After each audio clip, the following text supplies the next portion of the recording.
আপনার ব্যবসা শুরু করার ইচ্ছা আছে, বুদ্ধি আছে, পরিশ্রম করার সাহসও আছে, কিন্তু নেই শুধু একটা জিনিস, মূলধন।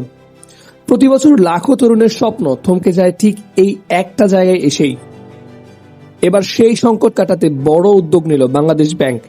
ঘোষণা করা হলো 1,000 কোটি টাকার বিশেষ তহবিল শুধু তরুণ উদ্যোক্তাদের জন্যই।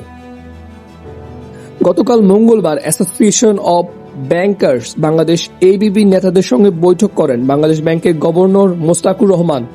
বৈঠক শেষে এবিবির চেয়ারম্যান ও সিটি ব্যাংকের ব্যবস্থাপনা পরিচালক মাসরুর আরিফিন জানান, প্রাথমিকভাবে 500 কোটি টাকা ঋণ এবং 500 কোটি টাকা অনুদানের মাধ্যমে অন্তত 5,000 উদ্যোক্তা তৈরির লক্ষ্য নেওয়া হচ্ছে।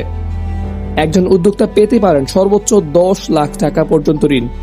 সুদ হার মাত্র 4 থেকে 6%, যেখানে প্রচলিত ব্যাংক ঋণে গুনতে হয় 11 থেকে 15%। আর সবচেয়ে বড় চমক, এই ঋণে লাগবে না কোনো জামানত। সময় মতো কিস্তি পরিশোধ করলে ব্যাংকের সিএসআর তহবিল থেকে সমপরিমাণ অর্থ অনুদান হিসেবে পাওয়ারও সুযোগ থাকছে।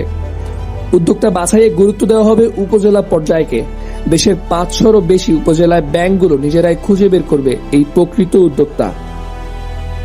মৎস্য চাষ থেকে শুরু করে হস্তশিল্প, খাদ্য উৎপাদন থেকে শতরঞ্জি তৈরি, সব খাতেই মিলবে এই সুযোগ। মূলধনের অভাবে থমকে থাকা হাজারো স্বপ্নের জন্য এই তহবিল হতে পারে নতুন শুরুর পথ। ইনুল কায়েস, অর্থ বাণিজ্য সংবাদ, ঢাকা।